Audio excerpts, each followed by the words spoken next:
She would support him even if she had to sell all her valuable possessions for it. Johann assured his mother that he would do everything in his power to become a true warrior and protect her. However, in his mind, he was worried because he couldn't tell her that he had already become a warrior. It had happened too quickly. If the princes found out through the queen, they would definitely find a way to incriminate him. But Johann was still very weak, he needed to become stronger. Concubine Yun asked Lynn if it was true that a warrior not only had to take pills but also develop martial skills and meridians. Lynn confirmed that it was true, but even the lowest level exercises cost more than 500 silver coins. They couldn't afford such exercises, especially because the queen would not grant him access to the library. It seemed like they had only one option. However, Concubine June asked Lynn what she was going to do about contacting their family.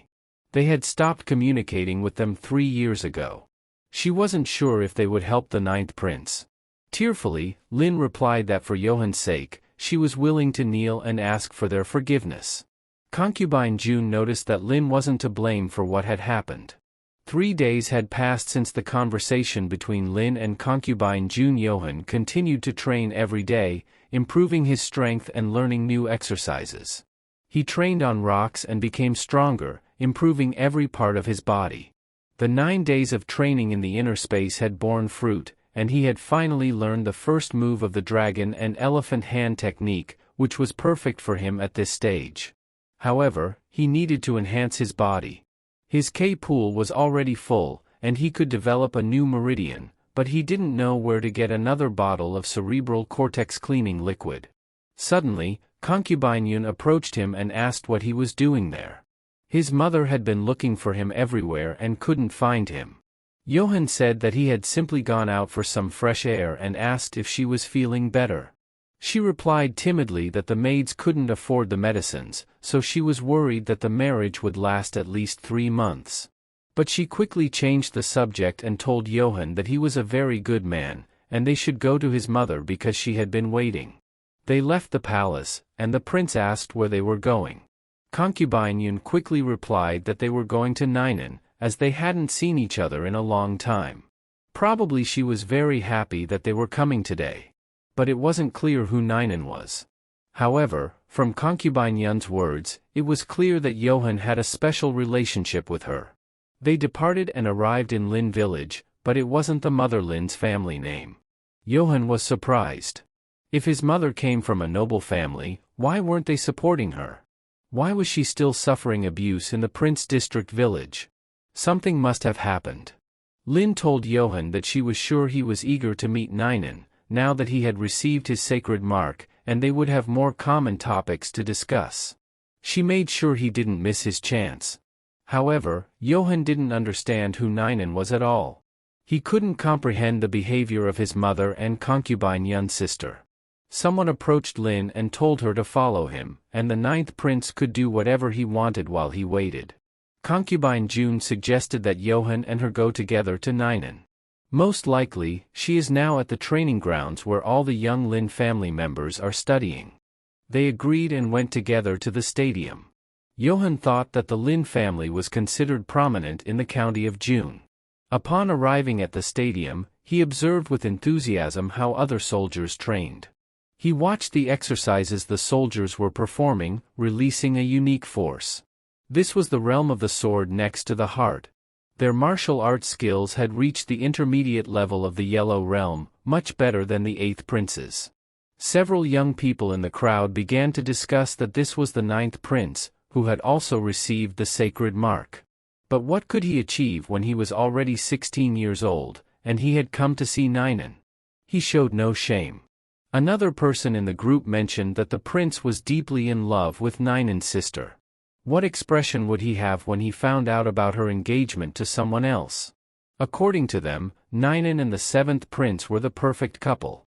Johann overheard this conversation between the two boys and clenched his fist with anger. He entered the palace, where a man was already waiting for him. The man told him that because the 9th prince had received his sacred mark, he should go to the Prince District Village Pavilion, where the book collection was kept. Concubine Din had come to him, and it turned out that he was Lynn's elder brother. She pleaded with him to give her a book to help improve her nephew's skills. The 9th prince struck the throne with his hand and stood up abruptly. He asked Lynn what right she had to discuss their family ties with him. He reminded her that 13 years ago, she had also come to the village and asked him for help. Why didn't she save her nephew, Chinyu? Lynn mentioned that she had told him 3 years ago to leave, as the family had severed ties with her. She added that he shouldn't come back to them. Suddenly, Lynn fell to her knees and cried. She couldn't understand how her brother could be so cruel to her. She asked to meet their father, but her brother replied that their father was in Omen Ridge and couldn't meet with him at the moment. He added that the 7th prince's engagement would take place soon, and Ninen's brother told the 9th prince to stay away from Ninen. Lynn asked her brother why he thought she would be happy to marry just to benefit the Lynn family, but her brother firmly assured her that it was solely Ninen's desire. In the stadium, everyone admired Ninen and exclaimed how beautiful and blessed she was. Ninen approached Johann and told him that they hadn't seen their cousin in a long time. She heard that he had received the sacred mark, but she added that the queen said his mark had no class, so it was no match for her cousin's mark. Johann was surprised by what he heard and realized that Ninen was actually his cousin. Nevertheless, he still had a strong liking for her. Ninen told Johann that receiving his mark at the age of 16 was a blessing from heaven. Despite this, he wouldn't have time to achieve great martial skills. However, the sacred mark would help strengthen his body, making him healthier and able to live like a normal person. She mentioned that they were close, but they were from 2 different worlds, and he should stop pursuing her. Johann responded that he was working hard and would try to catch up. Ninen understood that he would still chase after her, so she decided to tell him everything directly. She explained that she was currently at the intermediate level of the Yellow Realm, very close to the final level.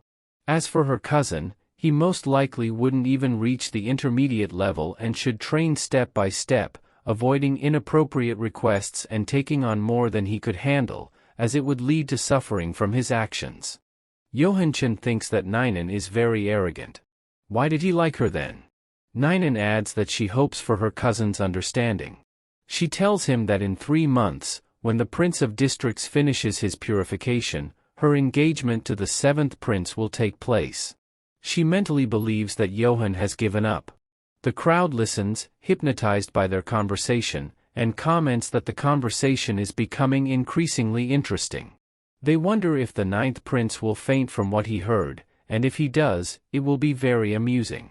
Johann looks into Ninen's eyes and chooses the right words to respond.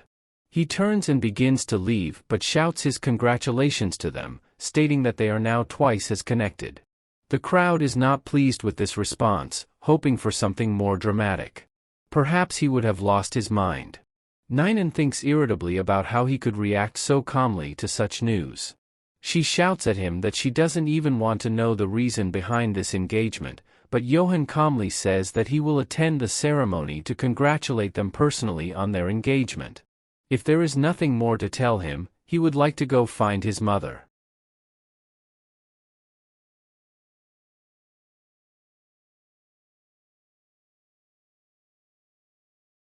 He leaves the stadium and meets his mother, who was crying. He runs to her and starts asking what happened, but she assures him that everything is fine and adds that it's time for them to leave. Lynn's elder brother leaves the palace and brings a skill-learning kit called the Formulas, even though it's not even an intermediate level. The kit will help Johann reach the stage of cortical cleansing and canal advancement. It should be sufficient because they share the same meridians, so he can carry 2 bottles of cortical cleansing liquid with him. Lynn tells Johann to thank his uncle, but now she understands why Lynn was crying. She must have endured so much humiliation to obtain all this. However, he simply turns and tells his mother that it's time to leave and they shouldn't suffer the humiliation of the Lynn family. The crowd doesn't understand what's happening or with whom the 9th prince has identified. Ninen is also surprised by her cousin's behavior and tells her father that she's acting very strangely. However, her father tells her that everyone who receives a sacred mark starts behaving this way. He insists that she shouldn't pay attention to him and should focus on her own self-improvement. She agrees with her father that in any case, Ninen and Zen are destined to belong to completely different worlds. To advance to the intermediate level, Johann needs more liquid to cleanse the cortical brain, but one bottle of this liquid costs at least 2,000 silver coins. He is thinking about where to find it. Suddenly, he remembers that he can write down all the martial arts techniques he had read about in his past life and then sell them. There are 5 stages. In the practical skills and martial techniques, there are sacred, spiritual, king, and godly levels, and the higher the class of the martial art, the more challenging it is to practice. The Emperor Ming's imperial writing and the dragon and elephant pragna are sacred level elements, so he cannot sell them in the Kunlun territory. However, Zuin still remembers some low-grade martial techniques and exercises, but it's all the same, and the low-grade techniques will astound the entire Yunyu County. Johann Chen began to understand that martial arts books were not so easy to copy or print. Still, he remembered the lowest class saint stage from his past life. For now, the middle class of this stage is his maximum achievement. But here, they could be considered the best, even for a large family like the Lins. The strongest technique is a low-grade technique and will consist of only 1 or 2 sets at most, unique to the Dzogchen family. He realized that the book would definitely pay off. He left the palace and approached the gate, where 2 guards were stationed. One of them asked Johann where he was going so late. Zuin replied that he was going to an village to see Ninen and asked if they could open the gate. When Johann left, the guards began to discuss that if he weren't the son of the Yunyu County prince, he would have died a long time ago. As for Ninen, she is the most talented in the Lin family. She is engaged to the 7th prince, and Johann still hasn't given up. He's a real fool. When the gate closed, Jen put on his cloak and tucked the spirit stone into his pocket. He arrived at the battle market, which was divided into 5 areas: the pharmacy, the weapon shop, the central auction, the animal market, and the slave market. To some extent, the battle market recognized all the ups and downs of Yunyu, so the district was very strict with its leaders. Only warriors or nobles were allowed entry. Johann decided on his own that he could make greater profits at the book auction. At the entrance, he encountered a woman who asked how she could assist him. Johann said he was looking for a deacon from the central auction. She responded that she would notify the deacon, but he was usually busy with VIP clients. She thought to herself that whoever this man was, he immediately wanted to meet the abbot after his arrival. He should be taken seriously. He returned with the deacon and brought him to Johann. The deacon immediately began to understand who this man was, as he wore golden Kylin shoes, usually worn only by people from the royal palace. He invited Johann to go with him, and the prince agreed kindly. Zok deliberately wore these boots to impress them since many people would desire a low-level sword technique book, and Zen wasn't strong enough to protect it personally. The chief appraiser was brought to Johann, and he said he wanted to auction his treasure. First, he took his spirit stone in his hand, then he pulled out a book, revealing that it was a low-grade martial sword technique book from the saint stage. The head appraiser and the auction deacon were impressed if it was indeed what he claimed it to be. In that case, the starting bid for this book would be 200,000 silver coins, but the buyer would first have to confirm that it was indeed a low-grade finalizing technique. If not, the auction would not be valid. Zen agreed that everything would proceed according to the auction house's rules. After Johann's conversation with the chief appraiser and the auction deacon, several hours passed. An assistant to the deacon approached him and told him that his book had been purchased by the head of the Lin family for 1,240,000 silver coins. Now, he discovered who bought his book. The deacon introduced the Lin family head and presented him as a buyer of sacred sword techniques. The head of the Lin family immediately noticed Zen's golden Kylin shoes and understood that he was an important person in the royal court. He introduced himself as Lin Fanson, the head of the Lin family, and asked for Zen's name. However, Zen replied that it wasn't necessary and handed over the brief formulas of sacred sword skills and the position images, asking Fanson to confirm them. Fanson confirmed that these were indeed low-class positions from the saint stage. Furthermore, These drawings were made by a disciple of the celestial realm. The Lin family's foundations would become much stronger with this book. Fanson praised the book's value and thanked Johann for such a valuable book. He added that it was time for them to leave.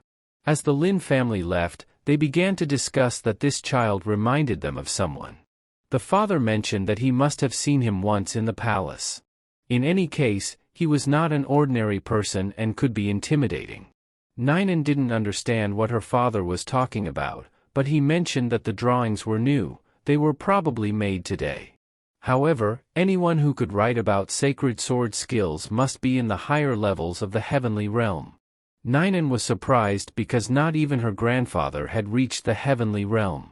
She asked her father if he was some kind of important person in the palace, and why he needed so many silver coins and why he was selling sacred sword techniques. Her father explained that there were 8 martial arts in the realm, but sacred sword skill didn't belong to any of them. However, they shouldn't delve into it, as they couldn't afford to do anything against a person from the heavenly realm. He told Ninen that she had the mark of the sacred sword, so she would be the one to practice according to this book. If she could master the first art of the sacred sword technique, she would definitely be the best in the annual assessment. Ninen fully agreed with her father's words. Everything Johann Chen received from the auction was transferred to the VIP card. He exchanged 20,000 silver coins for spirit crystals and kept the remaining 8,000 silver coins. Hakel turned to the young man in the shop and asked for 20 bottles of bone marrow cleansing liquid, 200 pills for blood, some refined powders, and energy pills. Johann Chen thought in his mind that the refined powder and energy pills could accelerate the self-cultivation process. They were expensive, but they were worth it. Johann remembered that he had also forgotten the regeneration cream. Having taken everything from the store, he quickly returned to the Yun Palace. Yun was in the courtyard when she saw Johann. She asked why he hadn't gone to bed yet, as it was very late. He gave the concubine the cream he had bought for her and added that it would help her hand heal faster. Yun was happy but didn't understand where Johann got the money for it because even the lowest class recovery cream cost at least 200 silver coins. He told her that he had secrets he couldn't share at the moment and hoped that she wouldn't tell them to his mother.